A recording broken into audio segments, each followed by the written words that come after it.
All right, guys, we are going to be trying this again.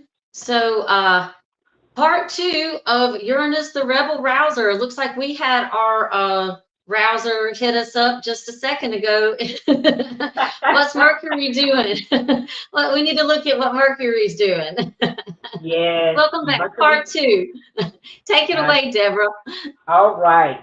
And I wanted to make sure I acknowledged the information that I was reading in regards to Uranus being the awakener. The article is called Uranus Get to Know the Great Awakener, and it's by Caitlin D. Leonardis. And this last part, I like this part too. Listen, Uranus is a future oriented planet.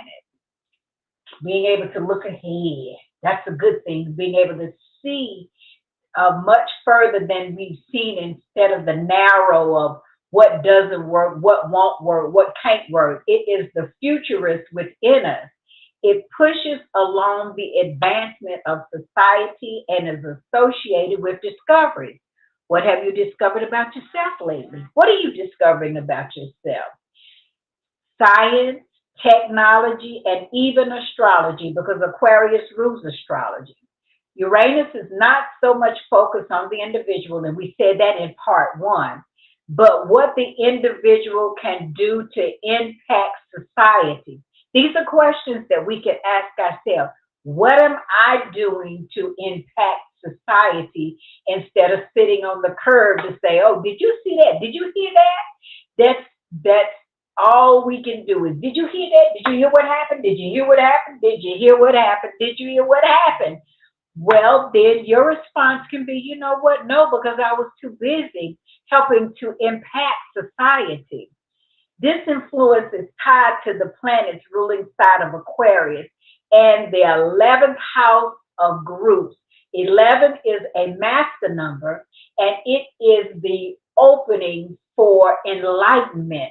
So we are all walking into enlightenment. When I say the heavens are lighting up with this cosmic energies, where these energies are conversating with us as above, so below. And so we're able to, as astrologers and those who are studying astrology, this is helping us to be able to stay in the game, because life is a game. In the 11 house of groups, hopes and dreams and humanity, or the collective, as some call it. And so, as we continue with these sudden changes that are going to continue over this time span of the next 20 years, we've got some things to definitely look forward to, some things to pioneer with. Are there going to be challenges? Yes, because as I said in February, when you have the Mercury and the Mars and the Venus come together, then you're going to have some squaring that is going to go on between Uranus and the Sun and the Moon and Jupiter. So, and that's when challenges happen, when there's such things as called squares in astrology, and that just simply means challenges. And challenges are those things that we have a tendency to run from. Be like, okay, I enough hold already. that thought real quick. I heard somebody talk about challenges, and they said whenever that they're presented a challenge, they're like, "Bring it on," because I know that I'm going to be better for it, and I know that Yes, I'm going to be even more advanced and then from this challenge than I am before. And this is for my learning, and this is for my evolution. And I wish that the younger Chrissy thought that way. well, honey, when I say I wish I would have too, but again, when we were talking about, look, the first half of life, oh my goodness, the first half of life was so full of lessons, lessons, lessons. And now the second half of life, we've got the wisdom to be able to operate now. So, we can say those foolish things it is. It's like that first card in the tarot deck, the fool, and he's getting ready to step off a cliff and doesn't even realize it. How many cliffs have we stepped off? But at the same time, there was the magician that stepped up in our lives that caused magic to happen that we didn't go all the way to the bottom. And sometimes we did go all the way to the bottom, but we have managed to climb our way back to whatever point it is that we are in life. And so again, Uranus has so much to do with this. Pluto has so much to do with it. All the planets have joined in to be able to assist in this thing that we call life, again, so that it is bringing forth that futurist of us, that innovative of us, that creative part of us, because now truth, higher truth, not just the fanaticism things that can happen with Jupiter, because Jupiter rules beliefs too. And so a lot of things that we have believed because of miseducation, we're being re-educated. And again, it's like, if you can drop some wisdom here, drop some wisdom there, because that's all it takes. It gives people, Just I question didn't it. think of it that way. Yeah. Or that, or just to question it. Go look it up, see what you can find out for yourself. I think the information is out there, but you kind of have to dig a little bit. You know, I'm looking at some of these YouTubers that I followed back in 2020, and just to see how much they've changed in the last 3 years, it gives me Yeah, hope, because I feel like I too am kind of starting out the way they started out, and I see how far I've come. You know, but just hearing the topics that they talk about now, these are not the same topics that they were talking about before. And I'm like, right. kudos to you for bringing these topics up that are causing people to think differently, you know, because at the end, I was thinking about this before we got on today, is every one of us is a victim of programming. Oh, I mean, you know, absolutely. and it depends, like, what programming is it? Is it the religious construct? Is it the, you know, you can't be good enough, this is the job for you based upon the education and the certifications and the experiences that you have, or are you going to create something else on your own? You know, and a lot of people, it takes a lot of work to start a business, you know, because yeah, you can read all the books that you want to, but are they starting the business that fits into what you have in mind for what your business is? And the only way that you can learn is just to do it. And 9 times out of 10, the times that you fail are the times that you learn the most. Absolutely. And one thing, when this morning I was taking care of some of my business affairs, and one of them was that I was putting some papers together for the IRS, and this is my little final payment that I have to make of that part. And so when I was there, I was like, had this like nervousness, and I was like stopped right in my track because I was observing how I feel, and I've been doing that a lot, staying in the observer's place, because when you're talking about programming, it does connect to what we're feeling, but we just kind of like go on automatic pilot, and we're not paying attention to how we feel. And when you can shift how you feel, then that definitely adds to having different experiences, and we're not in that same rut of the robot is on and we're unaware. That's what consciousness is all about. And again, that touches to Aquarius, our thinking.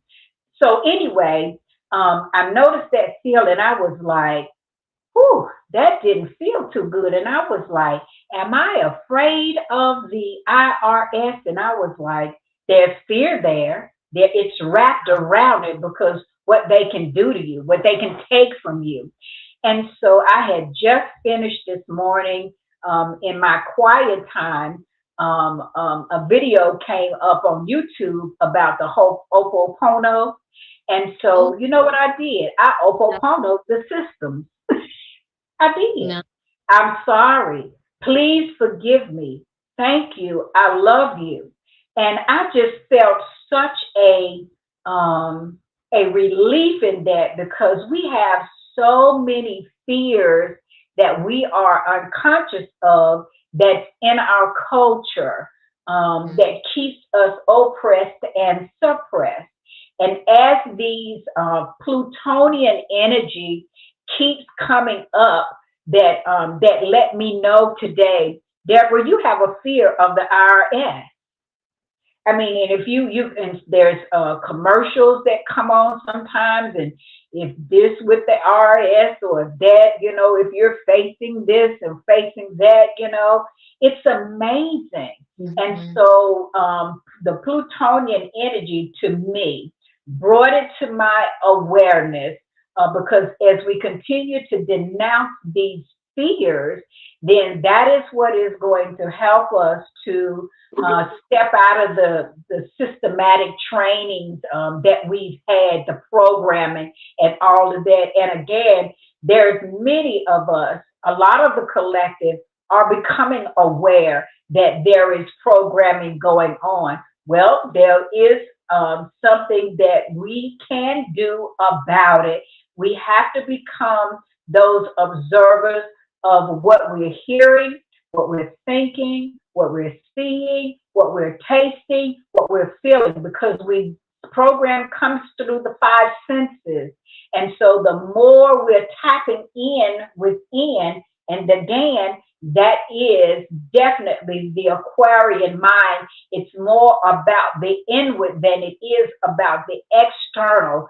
And so the more we focus on the programming, the less work that we're doing. Know it, just like the Aquarian keyword is, I know. We're going from the gut. We're going from the instinct. We're going from our intuition. We're going from our psychic abilities. And so, like you said, there's tons of knowledge that is out there in the world. And I'm not talking about the intellect. That, we got to have it, because how else would we get our clothes on and all those things, or feed ourselves?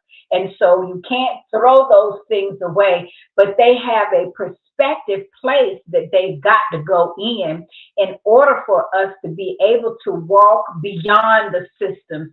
And that's what the eternal mind is all about, moving beyond the systems that we've been trained and taught. And it doesn't matter, because some of it came from our parents. And everybody didn't have parents, but caretakers, I'll put it that way, and whoever falls under that, those guidelines of a caretaker. And then when we look at, again, education, when we look at our entertainment, everything that you can look at has that aspect of we've been ingrained or trained or engulfed with some type. But now comes our responsibility, where there's the word on the street. Astrology can help. Meditation can help.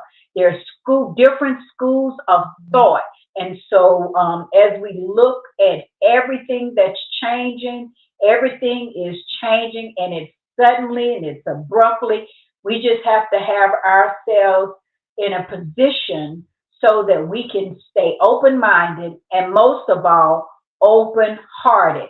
Why do we think that Chiron, and I'm sorry, our North Node and our South Node, well, Chiron is still in Aries too, so that we can put the childish things to the side and we can mature up. And then we still have the North Node that's in Aries, and then we have the South Node that is in Libra. That's relationship with who? With ourselves. So all those dynamics of relationships that, again, have been based on belief, and this is how you should be. But the North Node is in Aries, because that's where it all starts with YOUME. And so our self-confidence, our warrior side, not the warring side to kill people and all that, but the warrior side for us to have the ability to stand in our braveness, to stand in our confidence, to stand in our independence, to stand in our freedom. All of that is what we are awakening to. Uranus is not called the Great Awakener for nothing.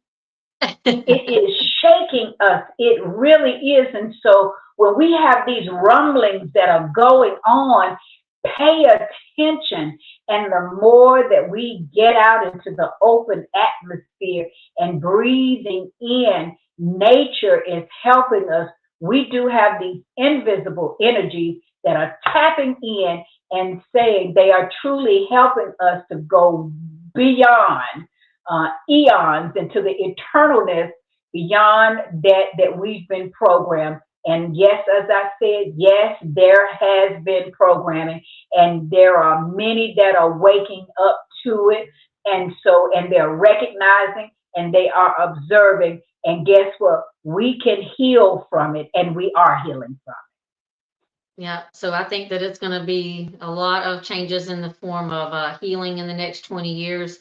I have Jupiter at 29 degrees in Aquarius. So the last half, little bit of this transition is probably going to cause me to be maybe a communicator of spirituality or healing. it. So Yes, I'm super excited you for the should be. challenge. A little bit scared. I think that that's why I've been a little off this week. I mean, we're getting ready to be into a new generational sign with Pluto in Aquarius, and having Uranus, which is the great disruptor of all of our things that we're fixed to, you know. Yes, it's a Um, good way to put it. I like that. trying to disrupt those, like, what type of things are you fixed to? What do you value? What are your resources? If these are taken away from you, how are you going to find those? Or maybe that was taken away from you on purpose, is because you're supposed to have something else. So that's how I feel about, you know, what 2020 did to me. It definitely was a huge disruptor for me. I'm really hoping that all that disruption is going to allow me to have my rebirth this year. You know, eight Absolutely, again is yes, about transformation. And like you said, when you turn it on its side, it's infinity. So it just changes form, yes. changing the form of maybe all those wounds and using them in order to heal yourself and heal others. And that's what we're supposed to do, is do that. So when you heal I yourself, agree. you heal the world. Yes, ma'am. And it's time, guys, you know, like we said last week, Deborah mentioned on this a little bit, your self-worth is your net worth. Your net worth is your self. Love you like you can. Oh, that was cool. That was. We did a I didn't do it. switcheroo. I took myself off and I put myself back on. That was interesting. I'm not touching the computer anymore. All right. Well, with that being said, guys, if you would like an appointment with Deborah Robinson, her information has been scrolling across the bottom, and it's also in the description of this video. It is rrobin12 at bellsouth.net. You got it. Yes, I memorized it. I memorized it. And Yes, so we are all of the signs. And you know, I went into yes, the we doctor's are. office the other day, and they saw my purse, and they were like, "Ooh, what sign are you?" And I was like, "An Aries." And the lady who was also drawing my blood was an Aries, and somebody else was a Capricorn. And we sat there for like 10 minutes talking about astrology. And they were like, "I could talk to you all day." I was like, "Well, trust me, I love this topic." And so I told them Yes, to make sure to tune into my channel. So uh, the age of Aquarius is upon us, and I think that learning about all these kind of topics, maybe that have been hidden from us. A lot of people are looking for new information because they realize that the information that they have been told, or the systems that they have subscribed to, no longer resonate with them anymore, either because they're right. changing and they don't align anymore, or because the system is not already there. So if you are looking for a different approach to understanding more about yourself, your purpose, why you're here, some challenges maybe that you've had in your life, maybe some ways to kind of work on different parts of yourself. Because again, we're all the signs, we're all Yes, Aries, we're we all are. Geminis, we're all Aquarius, we're all Cancers. But how we have, how many planets are in a particular sign, and how the planets were arranged in the night sky or during the day at the bottom of the earth, depends on how much of that energy that you present into your personality on this earth, and why you are here and what your talents are. So if you Yes. are interested in learning more about that when yourself, please contact Deborah Robinson. I'm still learning a little bit, but anyway, that's why I enjoy these every 2 week chats. Thank you guys for following us this afternoon and turning into part two. Sorry for the situation with the technology, but we worked it out pretty fast and we're back online within 5 minutes.